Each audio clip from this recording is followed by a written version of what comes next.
वाली शाही बिरयानी। ये कहानी है रामपुर हॉल्ट नाम के एक छोटे से रेलवे स्टेशन की। यहाँ गाड़ियाँ कम रुकती थी और मक्खियाँ ज्यादा उड़ती थी। इसी स्टेशन के प्लेटफॉर्म नंबर 1 पर बिल्लू का एक छोटा सा ढाबा था। बिल्लू का 5 स्टार ढाबा। नाम 5 स्टार था, लेकिन खाना ऐसा कि कुत्ते भी सूंघकर आगे बढ़ जाए।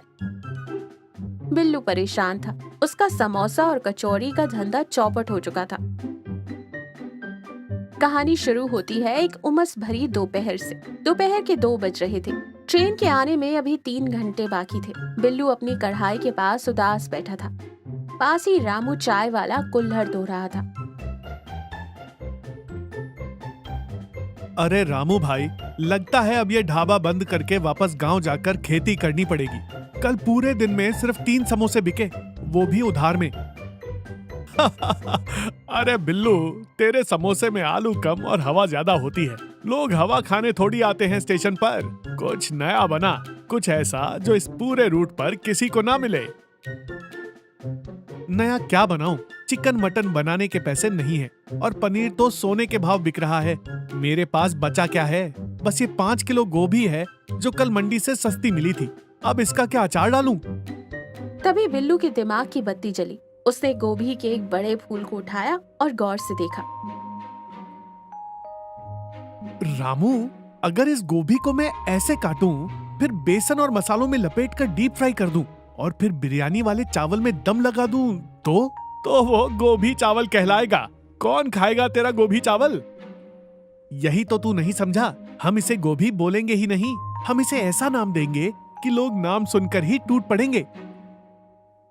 बिल्लू ने तुरंत काम शुरू कर दिया। उसने गोभी को बड़े बड़े टुकड़ों में काटा, एक गुप्त मसाला तैयार किया।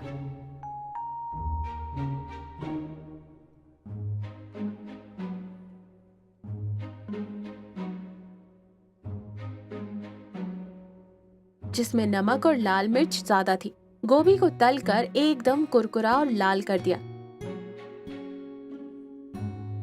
फिर चावलों के बीच छिपाकर दम लगाया। महक उड़ी तो रामू के भी मुंह में पानी आ गया।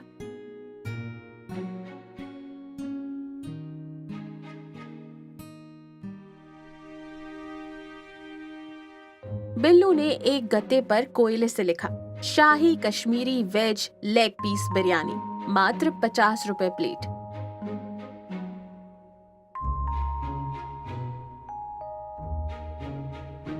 अगले दिन शहर के मशहूर कपड़ा व्यापारी सेठ पूरन मल अपनी ट्रेन का इंतजार कर रहे थे। सेठ जी खाने के बेहद शौकीन थे, लेकिन कंजूस इतने कि चाय में से मक्खी निकालकर चाय पी जाते थे। उनकी नाक में बिरयानी की खुशबू गई।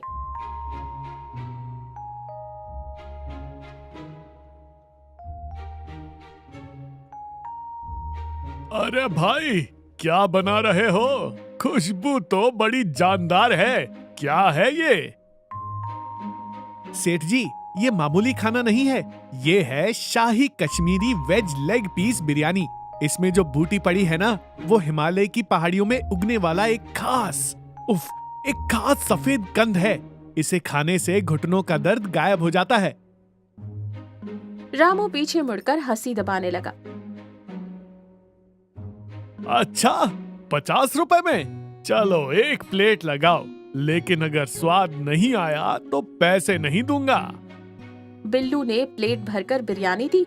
ऊपर से तली हुई गोभियों का एक बड़ा पीस रखा, जो मसाले से लथपथ होकर बिल्कुल किसी शाही डिश जैसा लग रहा था।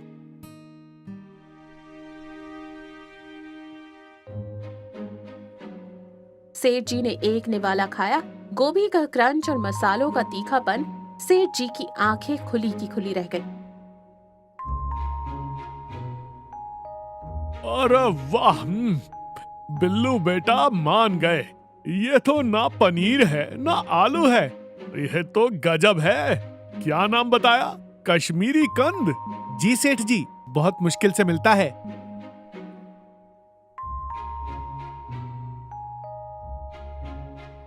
सेठ जी ने न सिर्फ पूरी प्लेट चट कर दी, बल्कि घर के लिए भी 2 पैकेट बंधवा लिए।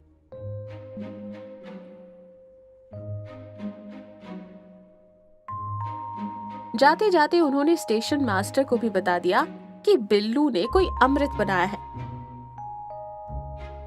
तीसरे दिन तक तो खबर जंगल की तरह फैल गई थी। लोग ट्रेन से उतरकर पानी बाद में पीते, पहले बिल्लू की दुकान ढूंढते।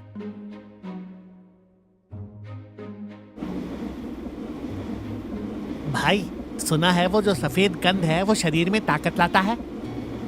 अरे नहीं, मैंने सुना है ये कोई विदेशी सब्जी है जो सिर्फ इसी स्टेशन पर मिलती है। भीड़ इतनी बढ़ गई कि बिल्लू को सांस लेने की भी फुर्सत नहीं थी। रामू अब चाय छोड़कर बिल्लू की मदद कर रहा था।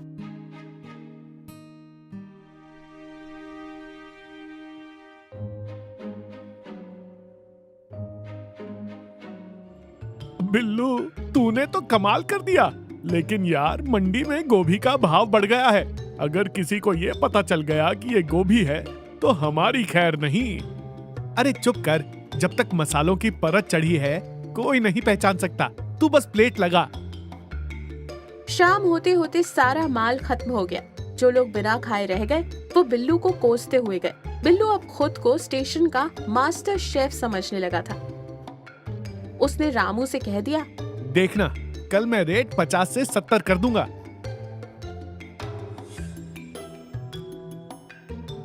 चौथे दिन एक गड़बड़ हो गई। मंडी में गोभी खत्म हो गई।